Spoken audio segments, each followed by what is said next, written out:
Hello, good afternoon, good morning, and good evening to everybody. We're about to start the discussion, so thank you so much for taking time to join us. This is, as you can imagine, quite a critical time in all of our lives, and we thought it might be useful to have a series of conversations amongst experienced and very senior members of the industry and academia to talk about how technology has evolved in the past during the times of crisis. What are the challenges that businesses are facing today, and what can we expect based on learnings from previous crises? What we can expect going forward, and how do businesses think about technology in this time of crisis? Joining us today, we have a very distinguished panel of three panelists. I'll introduce them one by one. So we have Simon Carter, who is the CIO of Trillium Money. He has over 30 years of experience, a large part of that within the financial services industry. In prior roles, he played CIO or CTO roles at the Corp Financial Services, at Lex, at RSE. And I've known Simon for a long time, and he will bring an incredibly rich personal view into how he individually and organizations that he was part of dealt with crisis in the past. Our second panelist is Birendra Agrawal, who had an equally illustrious career in industry. He's a very entrepreneurial banker, so to speak. He was, in the past, he played roles as CIO of Citibank's global markets business initially out of New York, then out of London. He then went on to lead Nomura's technology business out of India. And just before taking on his current role, he was the CIO of Lloyd's Commercial Bank in London. So again, a very rich experience of how 9/11 happened and various other crises, how we had to react from a technology standpoint.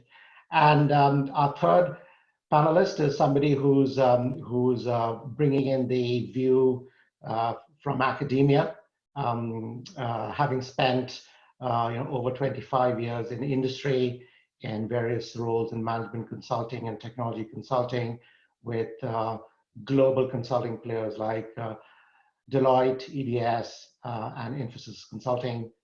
Tony Girth is a professor in the University of North Texas. He's also the co-author of a new book, which is how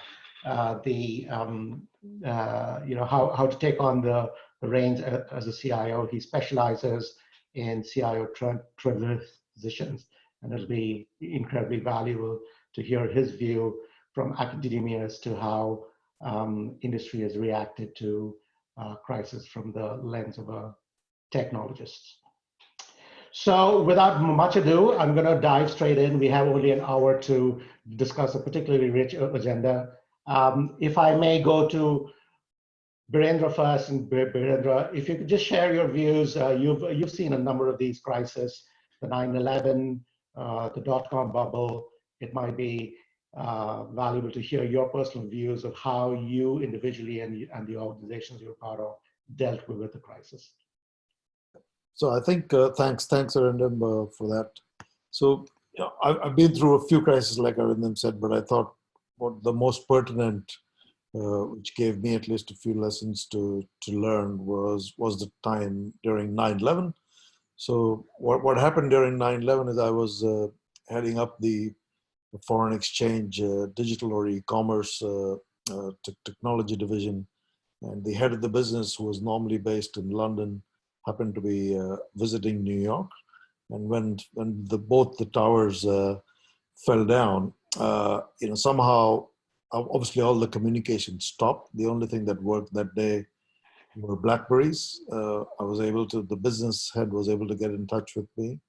And none of the normal business continuity planning, which most CIOs are used to, none of that worked that day because all the telecoms was down. You couldn't get to your BCP business continuity planning, your disaster recovery side. And as a result, so one of the key lessons there was you had to just think on the fly. So we ended up then going to Midtown, 34th Street, and trying, part of my job became to set up, Citi being one of the largest sort of businesses, setting up the trading floor for Citi in what was actually a makeshift operations building. So just thinking on the fly, and and then the importance of communication, because nothing else worked, only BlackBerries worked. Today during the COVID, we have Zoom and we have WhatsApp and all sorts of tools, but the only thing that was working there during that day was BlackBerries. And the other key thing was the whole how human capital behaves in such an organization. There was the usual tension between New York folks and London folks during normal times, but when this crisis happened, suddenly we were able to kind of work very, very closely across the globe with global teams, and on the fly, basically get the business back up and running. And the importance of what today in the world of digital transformation we call T-shaped individuals. So T-shaped individuals being people who have deep expertise in one area, but they can do a whole bunch of things. So during a crisis, you may not have your full workforce at hand. So having those few key people who can perform quite a few tasks becomes absolutely key. So let me pause there, and then because I'm sure Simon, Tony, and others have more to share on this. Absolutely, and just before we go on to Simon next, just so in your view, the rise of all of these VoIP and data technologies, did you see a big fueling of that at the end of 9/11?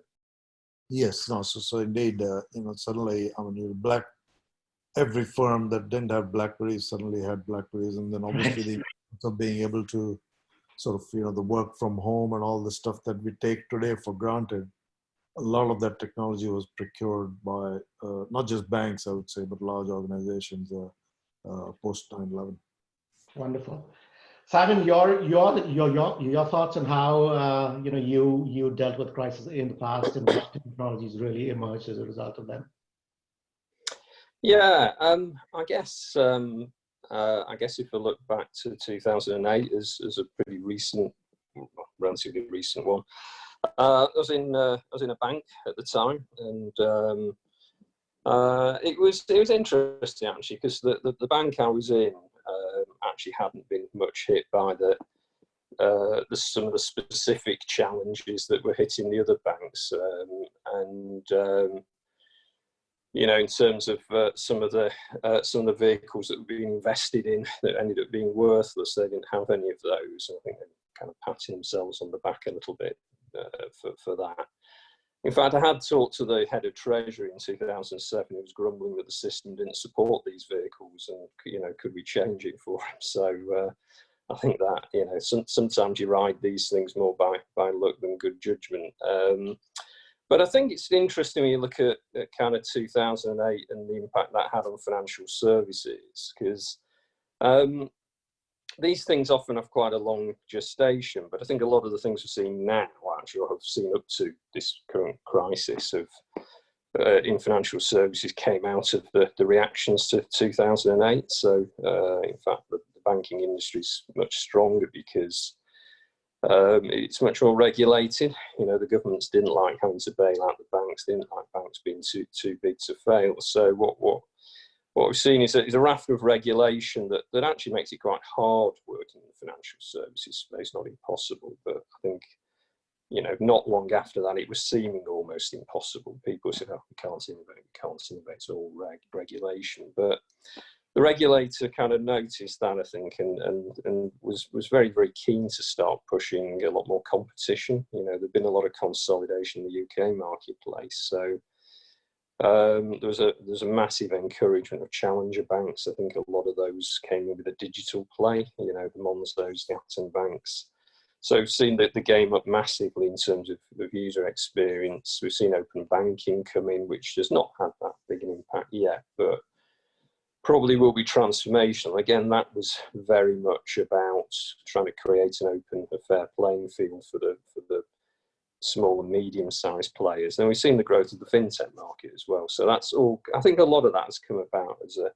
You can trace it right back to 2008, and also incursion of non-banks as well into FS, and which again has been permitted. So you know, it's you get these cyclical you know, things happen. I mean, I don't think there's ever been a period when there hasn't been something that's suddenly seemed completely unexpected, and it's quite interesting to see how tech and the marketplace, you know, kind of changes and evolves with that. So, you know, probably the other one to highlight is going back a bit further, but it's the dot-com bubble, where, you know, you kind of had a massive shakeout, and it was almost because, you know, the venture capital world was sure there was value there, but wasn't sure where it was. And I think the big shakeout there was probably much more of a focus on the business model. I mean, people say much more focus on profit, but they won't actually profit. A lot of these people didn't become profitable for a while, but it was focused on are you going to get a business model, and a lot of that was just looking at you know, Porter's 5 forces really, and just saying who's actually going to be able to create something which, once it has achieved scale, will be able to achieve large profit. And we now have those companies in our midst, you know, and you know, they are the household names who are hugely dominant. And you can kind of look back, I think, on the dot-com bubble bursting to see the origins of that as well. But again, these things take time. Absolutely. Absolutely, yeah, and it would be right therefore to say that, you know, at the end of the financial crisis, I think there was a huge rise in fintech and reg tech, as it's called now. The amount of money that went into those kind of technologies, very similar to the amount of money, sensible money, that went into the dot-com players, the ones who survived the crash. Wonderful, wonderful. Tony, bringing up the academic view into this, and you know, you've probably seen a number of industries other than financial services also. So certainly to learning thoughts. So a couple things that that I've observed, in particular, the run up, starting with the run up to Y2K, it really accelerated the adoption of technologies like ERP, and companies really kind of going, not so much maybe in financial services, but in manufacturing and pharmaceuticals and energy and consumer products, really started to adopt these commercially off-the-shelf packages. And combined with that, a lot of data standardization, a lot of process standardization. So the dot-com bubble slowed that down a little bit, but so it really, you know, Y2K, and of course global delivery and offshoring really grew out of that. One experience I had with 9/11 was I was a partner at Deloitte, and I was running the Texas consulting practice. We had about 350 client service people all over the country, and we had a pretty informal system of knowing where those people were. And so I think in a lot of organizations, and certainly for us, 9/11 really was a springboard to some HR or some employee policies around emergency contacts and tracking, you know, to an extent, knowing where people were all the time, what their schedule was in an organization like that. And I know even now in the 2 universities that I've been associated with, emergency management is, you know, is a big deal, right? If something happens on campus, I get a text, an email, and a phone call. So you just hope that doesn't happen at 3 a.m. in the morning.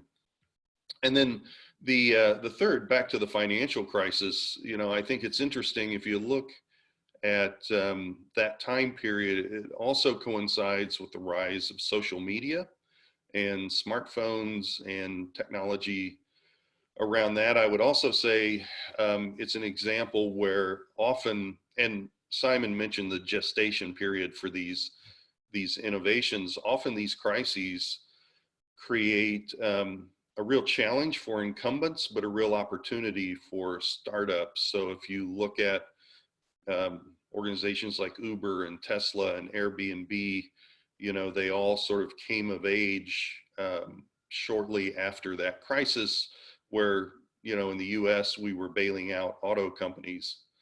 And, you know, just it's different business models, right? But the incumbents really found it as a financial challenge, and some of the startups really found it as an opportunity. That's fantastic. That's fantastic. Yes, absolutely. I think across all of these, the the technologies and the industry shape, the way we see it, I think has really been carved out from these crises watersheds.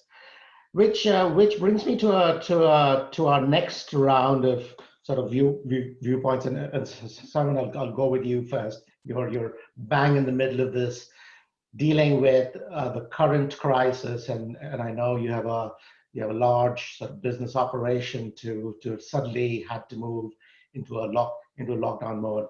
What were the technologies? What were the biggest challenges that you had to overcome with the use of technologies, and what were the things you are currently seeing would be very valuable from a technology standpoint? Yeah, I mean, we probably sensed in early March, probably sensed a bit before that actually, that something was coming which would involve a heavy amount of home working, you know, in terms of COVID-19, but of course nobody was quite sure exactly what was going to happen. I mean, we unfortunately, our business continuity plans didn't include a pandemic, which, you know, we're not a huge business. I think, you know, there's, you know, there was airplanes hitting the building and all sorts of things we could have catered for, but, you know, pandemic wasn't one of them. So, little bit like Brenda said before, you think on your feet, and we kind of worked out a plan to get the whole business working from home. And, you know, that was involving, fortunately, and it's not really fortunate, but we had a set of technology that was actually very, very helpful to home working. So we'd chosen, for example, a cloud-based telephony provider. So all of our contact center systems were on a cloud-based provider, which meant that people could work from anywhere. Now, the only place they'd ever worked from was the office, but actually it was very straightforward to set up all our contact center workers working from home. The key thing then was more stopping them doing certain things. We had actually necessity becomes the mother of invention, and what we found was that certain projects that we'd been given outlandish requirements for, and so they'd never happened, like one of them being you know, all payments going through the IVR system rather than the customer being able to elect to use an agent. Suddenly the solution we had anyway, without any bells and whistles, was completely acceptable, and now all payments are going through that route or the web. So, you know, the other thing we did was set up a shed load of infrastructure, and again, because we're highly virtualized, we're able to do that pretty quick, so that we had gateways for people to come in. We were making sure they were robust. If one went down, another one we could move in. You know, we were thin client, and again, it would have been much more difficult. You know, I've talked to people who were Citrixing through desktops. It's a lot harder, you know, with the desktops in the office. This was much more straightforward, so we were able to do that. And actually, the toughest thing in reality was that whilst people could access our systems from their own desktops and their own laptops at home, some people didn't have them or didn't have access to them. So we had to quickly access and get out 160 laptops, which, you know, at a time when you just cannot buy a laptop. Now, we kind of, because I think it was December actually that we first heard of things from China. We assumed we were going to have difficulty getting parts from China, so we just kept all the kit that we'd decommissioned in a big storeroom, thinking we might need this at some point. So so we were able to quite a logistical exercise, but we were able to repurpose that and get it all out. And so we literally got everybody working. And it kind of makes you think about, well, first of all, interestingly, home working has proven completely viable for every single aspect of our business. And culturally, nobody was encouraged to work from home. It was not the culture in the organisation. So we've, you know, that myth completely dispelled now. You absolutely can work from home.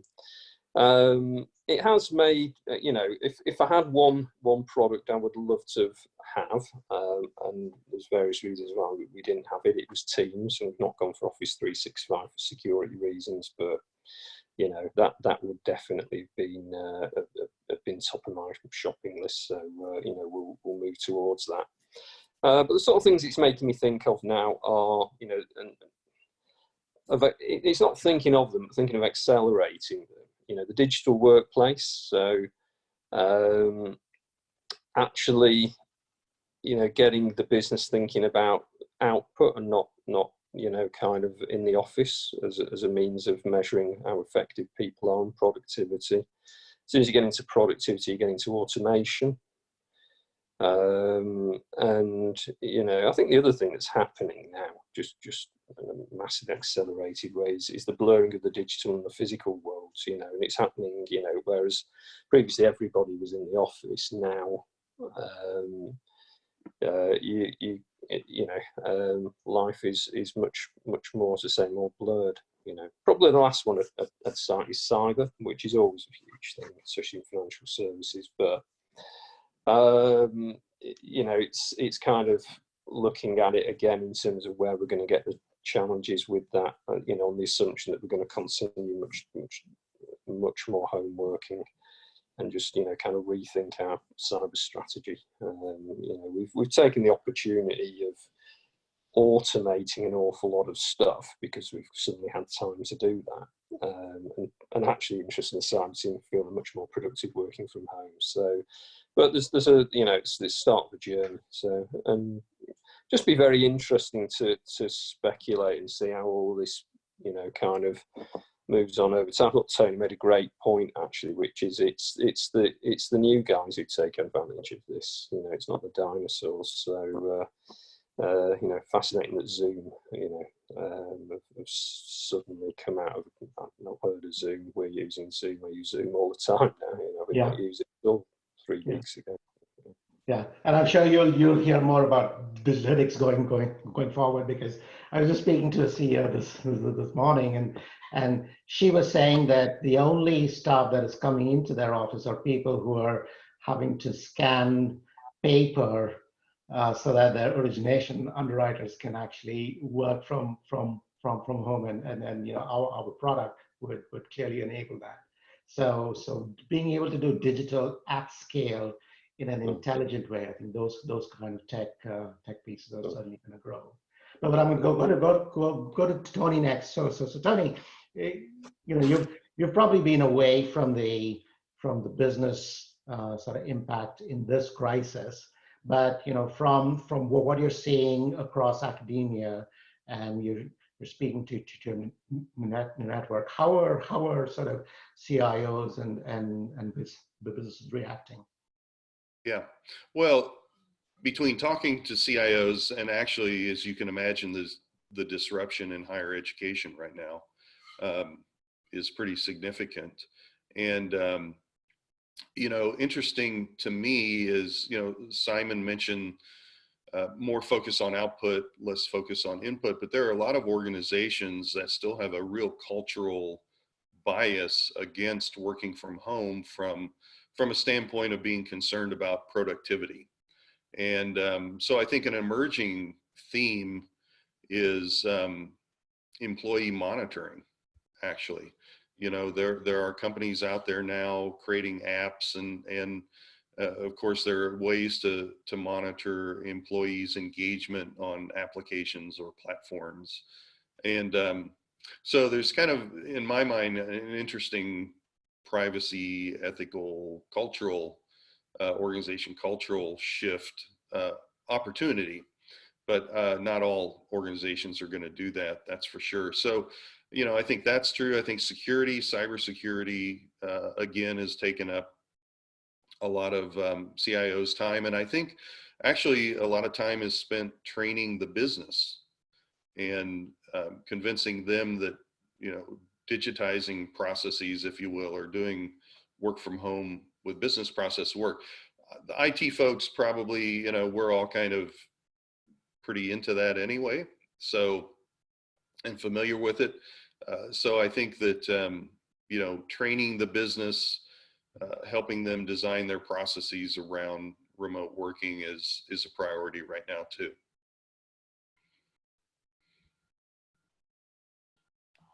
Excellent. I think that's actually a big impact, and there is talk that education, or edutech as it's now called, is going to have a tremendous fillip as you go forward, because new ways of teaching, along with that, and health tech. I think those are two great. But let me go to Birendra this round last, and you, Birendra, you're saying you just flew back from New York, so you probably saw the lockdown and then how businesses are reacting there, and now you're seeing it in London. Any views on some emerging trends as to how businesses are handling this nowadays? Yeah, but just on a personal note, I mean, we were just talking about edutech. So my daughter is currently in Mumbai, and sort of attending university remotely. That comes with its own challenges, because she's normally in university in the States and she's currently in India. So she's presently actually at this moment taking a final, and so all sorts of, how universities come back in the autumn and the fall, or not, to be honest, and what that means for the edutech stuff is going to be quite interesting. So Arindam mentioned, I just took a flight on Monday from JFK to Heathrow. It felt like both these airports were chartered just for the flight that we took. In the sense, the air train was completely empty. The BA desk, interestingly, had 10 people waiting for somebody to check in. So there were actually 10 clerks, check-in clerks just lined up there. The security area was a ghost town, and if anybody's interested, I can send them, some of the pictures. But coming back to kind of technology and what it means for us going forward, I think the single biggest thing coming out of what we're facing is the whole sort of digital workspace, collaboration tools, that Simon mentioned.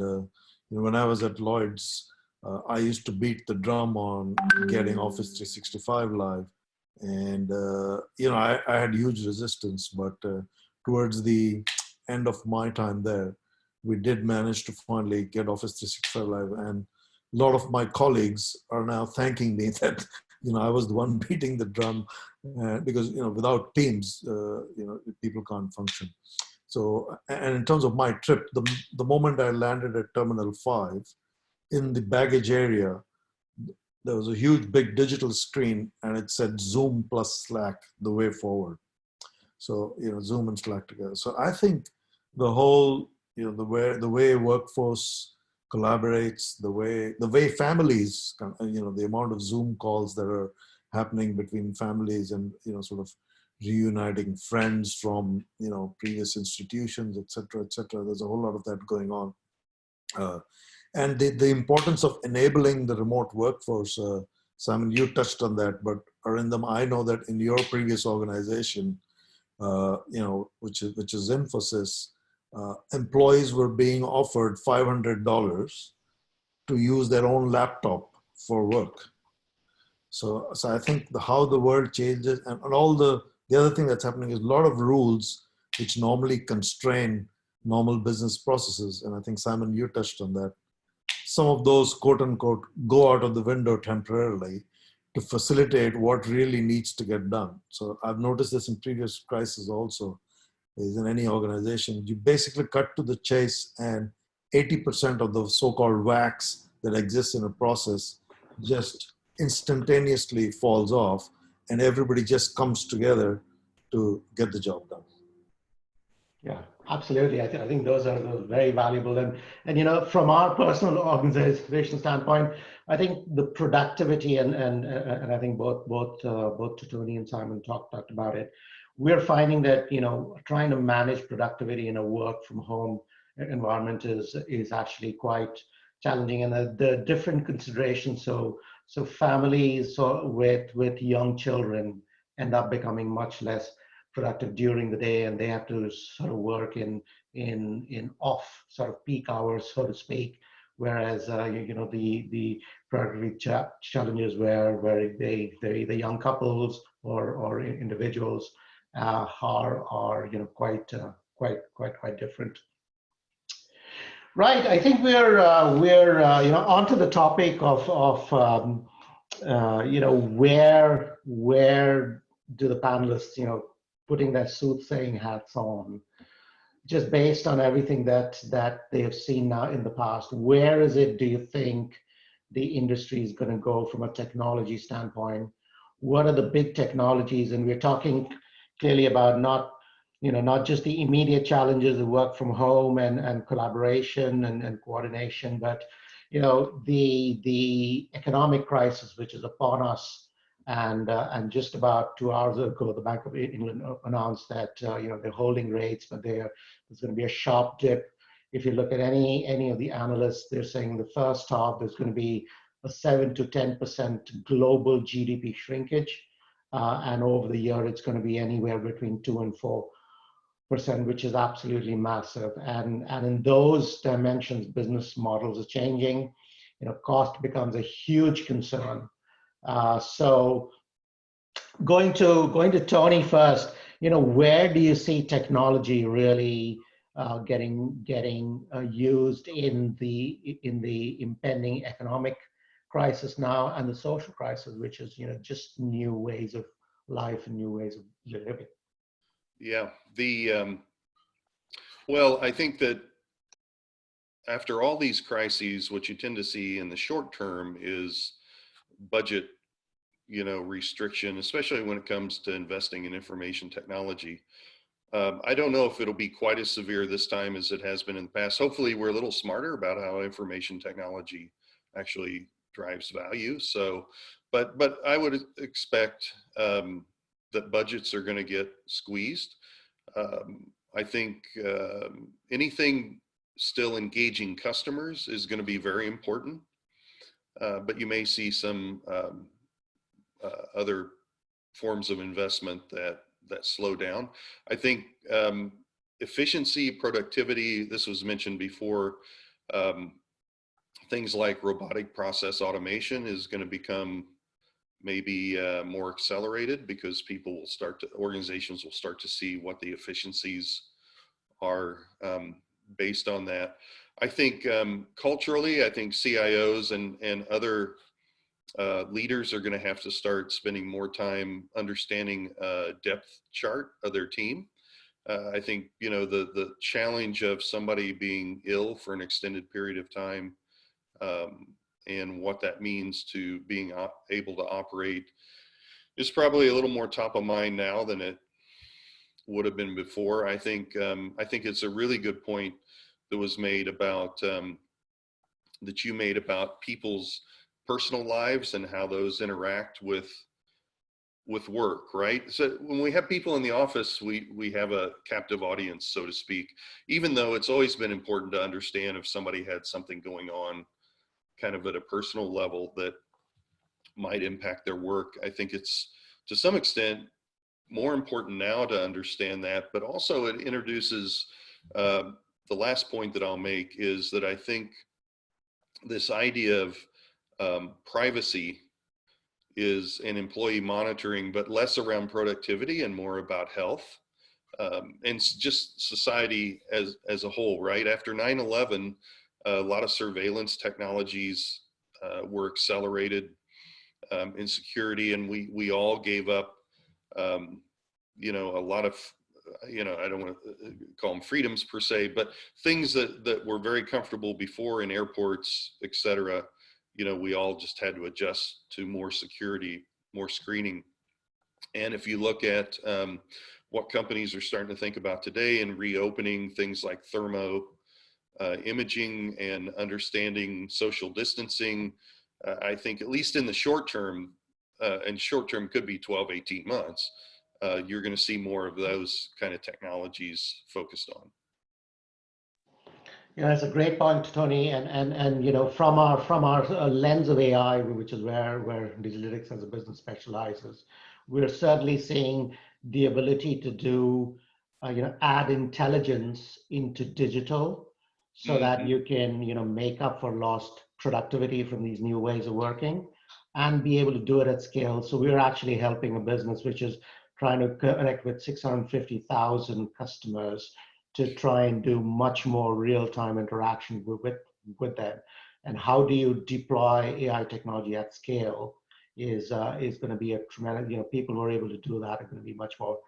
But you know, so Simon, you've started to use AI, and you started to use sort of RPA, robotics technology, in various parts of the business. And even though the business is sort of fairly sort of co-located and central, what are some of the big areas that you see new technologies such as AI and RPA and maybe some of the others really kick in over the next 12 to 24 months? Yeah, it's interesting actually. After the 2008 downturn, which is a very prolonged and shallow downturn, but productivity didn't improve at all really in the decade after that. And what I'm sensing this downturn is people want to make use of it, and you know, what they want to do is come out of it, because they don't see it being.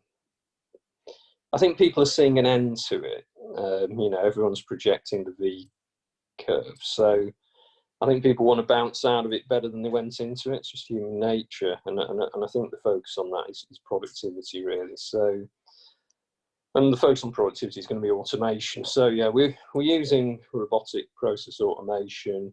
We're looking at low code as a means of just greatly accelerating the development time scale probably by cutting corners on some of the things that are perfect. I think flexibility is going to be huge as well. I was talking to one of the big four, someone from the big four, and they were about to buy a big office in London just before this, and now they're saying we'll buy an office half the size because we've just proven, you know, actually it's effective to work from home. Well, that saves a lot of, you know, that saves a lot of money, but there's a lot of people going to be doing that. So, you know, kind of, I think one of the other things people will be reluctant to lose is some of the environmental gains actually that have come out of this crisis. You know, people are seeing cleaner air, people are seeing less pollution, and I don't think people are going to want to lose that actually. So I think there'll be quite a lot more of a focus on you know, kind of why do I have to drive to that meeting? Why do I have to fly to that meeting? You know, people aren't going to want to do that. So, you know, therefore, you know, the kind of technology ways of doing that are going to be important. I think the Zoom thing's interesting as well, because there's nothing actually inherently original about Zoom. You know, we've been doing WhatsApp videos for, gosh, how long? I don't know. But it's just the user experience is so good. You know, that's why people use it.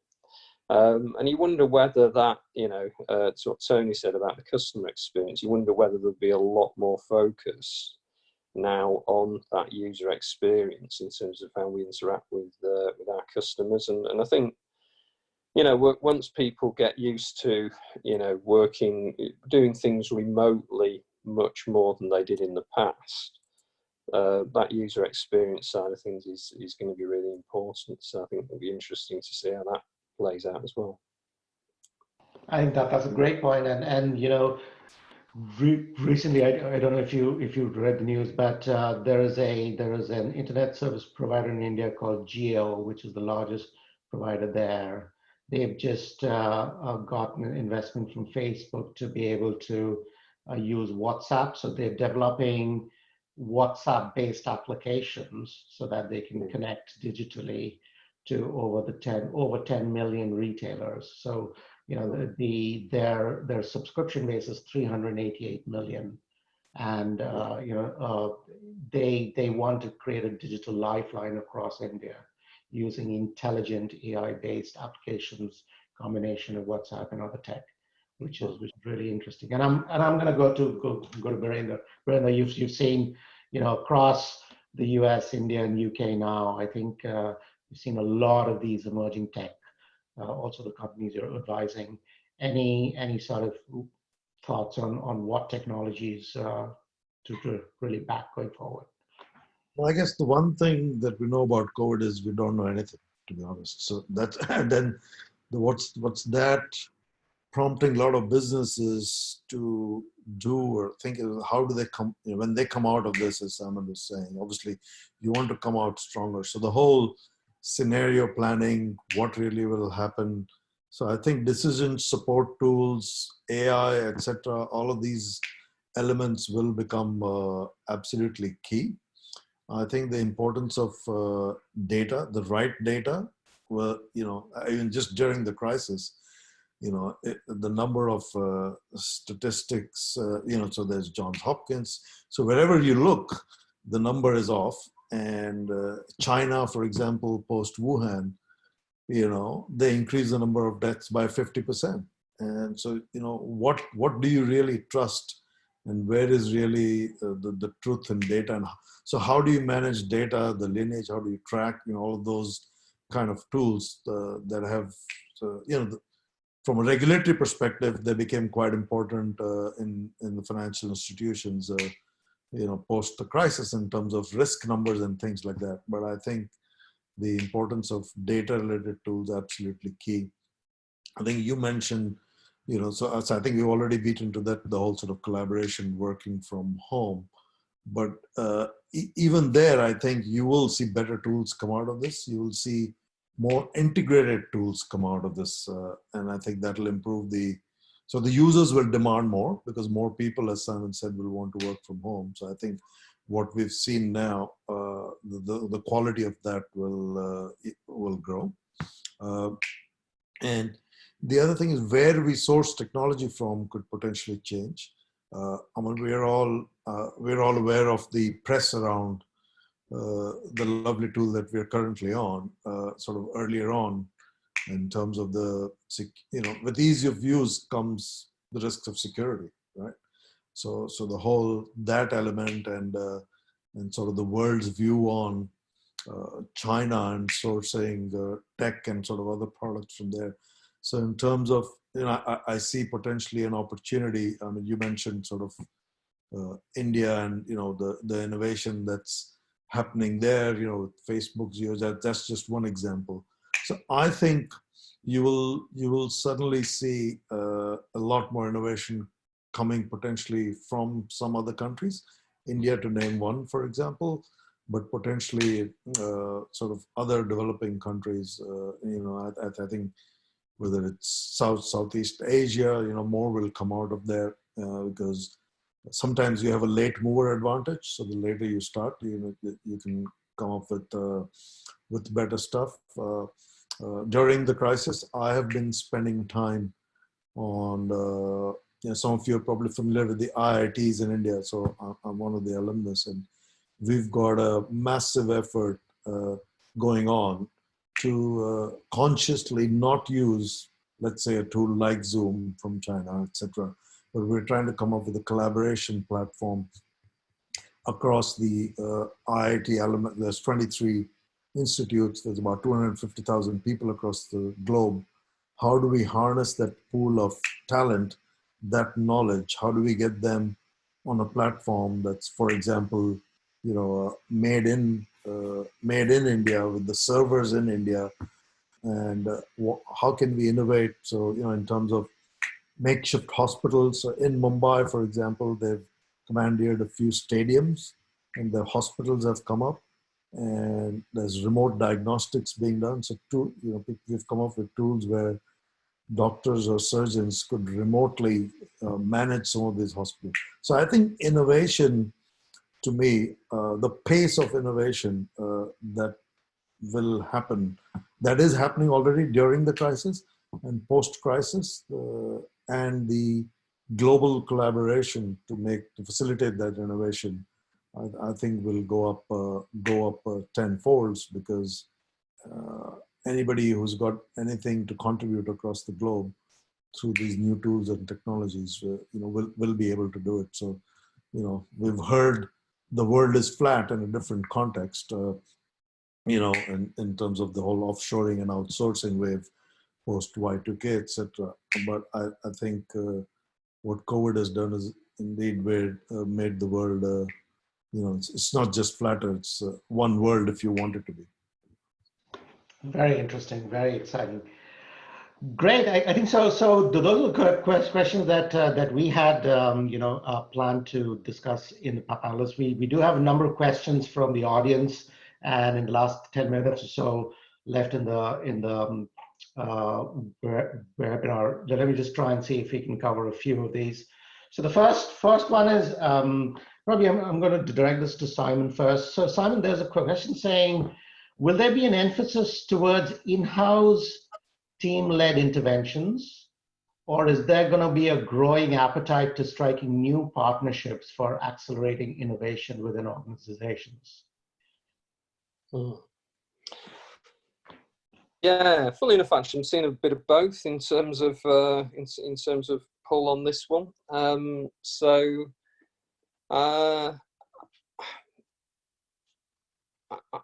I think I think innovation is quite difficult to do as a mature business. If being really honest about it, you tend to have an established business model that makes money, and so I do tend to look outside for innovation. Not to say that it never comes from within, but I do think, and I think what's happened with fintech over the last 3 or 4 or 5 years has encouraged that as well. So there's been a growing recognition of partnerships. I just think that they're going to be a lot different from the 10 years ago. I was still getting involved a little bit unwillingly in very large scale outsourcing arrangements. I think that's happening a lot less now. I think there's a lot more, kind of the IT community want to feel in control and feel as though they, they're setting the agenda. But actually, it does that with a network of right-sized suppliers. And for me, that's suppliers who value my business and who are going to understand my business and work with me on the things that kind of are relevant to us, and not just be pushing on one size fits all.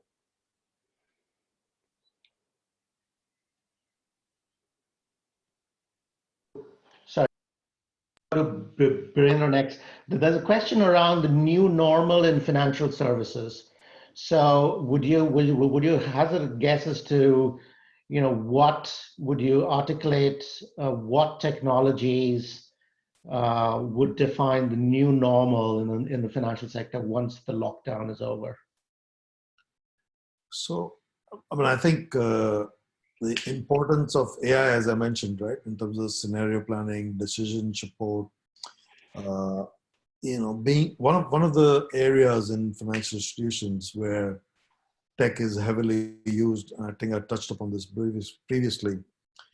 What is my risk, right? So whether that's market risk or whether that's credit risk, etc. So and historically, that has taken a large amount of computation. So we've heard of tools like grid computing, etc., etc.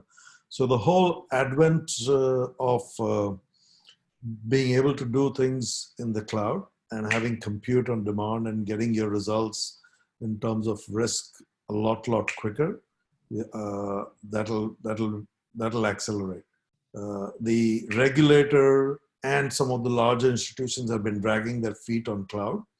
So I think coming out of this, the whole impetus to get to the cloud in earnest. I mean, today, to be honest, there's a lot of lip service, a lot of sort of privately hosted data centers are being called private cloud.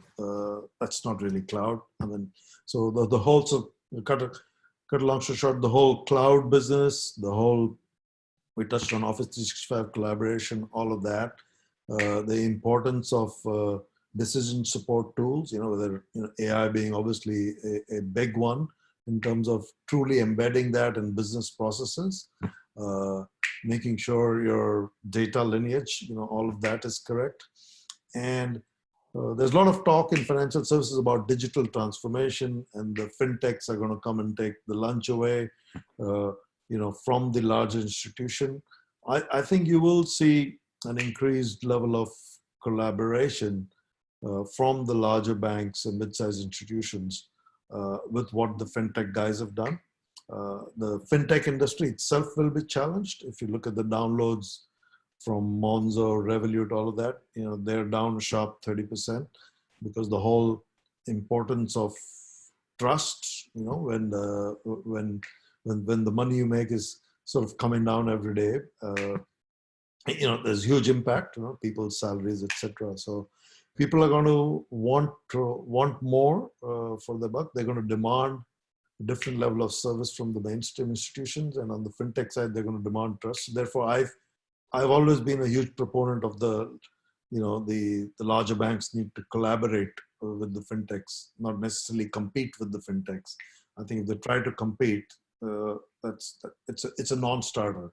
So the whole collaboration / cooperation between fintech and the large institutions will be a key trend that at least I personally see coming out of this. Wonderful. Wonderful. Well, the list of questions is actually growing, and we're rapidly running out of time. So I'm going to try and speed this up and see if we can cover a lot more of them. Tony, there's a pointed question to you. Based on your experience, are there technologies which will disappear after this crisis? And how do CIOs and business leaders deal with that changing technology? Well, if I knew that, I would short their stocks. Yeah.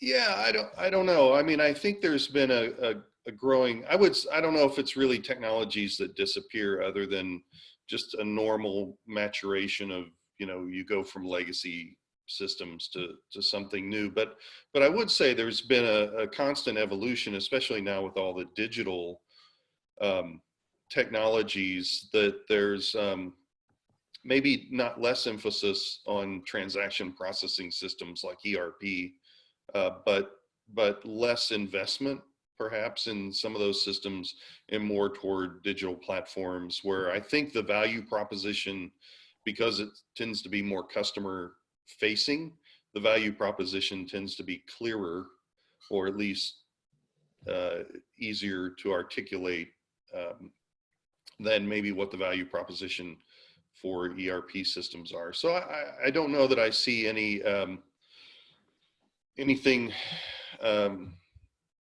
comes to mind that's disappearing, but I do think that CIOs will start to focus, or organizations need to focus more on the value, the contribution of a particular application or a particular business process, to the mission of the organization. And it goes back to the productivity, and goes back to things like automation and RPA. Just one last point. As a customer of financial services, I would love to see more digital processes. It blows my mind why I have to go in and sign, a stack of papers this thick when I close on the purchase of a house, when there's DocuSign documents going around as well. It's such a mixed technology and process. I'm a member of a small credit union. I tried to open a business account remotely, and you can do a personal account remotely, but you can't open a business account remotely. And I just question, why is that? But so I think it's more about manual processes going away than maybe certain technologies. Okay, very interesting. Very interesting. Right, I guess we're pretty much at the end of our time slot here. So one final question. And this is interesting. It's from a gentleman. Why can't nations collaborate to use AI and facial and other recognition tech to have dossier on each individual pieces dealing with travel, credit matters? So this, this goes into the heart of, privacy and employee monitoring. I'm probably going to go, Tony, first to you, and then Simon, if you could add in there. Okay, well, it's to pose that question to an American who lives in the great state of Texas. You can anticipate my response, but well, if you just really quickly, if you look at from a law enforcement standpoint, like Interpol and some others, to some extent, there is some global collaboration, less than we think probably is necessary. But I think it does come down to just a cultural view of privacy and what information is okay to share. You can see a huge difference even in the West between, the US and Europe in that sense. And even within the US, you can see a huge difference from state to state in that. So I just think it's a cultural barrier. Okay, Simon, any thoughts? I know this is bang in your space of privacy and security around customer data. Any thoughts? Yeah, I mean, in terms of the international collaboration, hey, we're just done Brexit, so we're not in the UK going to be leaders in this either. I'm afraid. Don't seemingly wants to cooperate at all with anyone. But yeah, I mean, privacy is huge. I think actually interesting that we're seeing it eroded slightly with the pandemic. So we're now talking about getting apps downloaded, and I think there's quite a tension between the rights of the individual and the rights of the collective, which you're seeing demonstrations in the States about things that perhaps certainly isn't in the UK, and actually we're seeing interventions that seem almost socialist from quite right-wing governments as well. So it's interesting how it's all going to pan out. I'm not a futurologist, so I'm not going to predict it. Yeah. Well, wonderful. So, well, gentlemen, I must apologize. This has been an excellent conversation, but we are out of time. So thank you so much. I think it was a very, very interesting debate. Thank you so much for your time.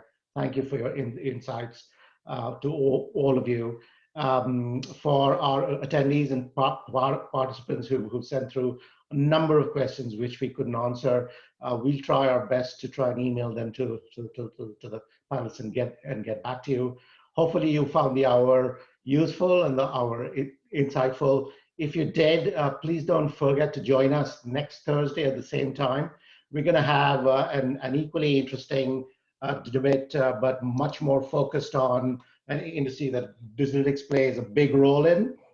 This is the mortgage lending industry, and we will have a professor from the Harvard Business School who's also on the board of a large lender in the US on the panel, joined by two business leaders from leading specialist lenders in the UK.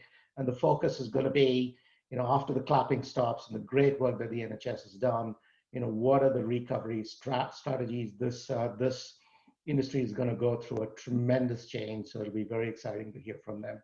So thank you all once again, and we look forward to seeing you all next Thursday at 9 a.m. Eastern, 2 p.m. UK, 6:30 p.m. India.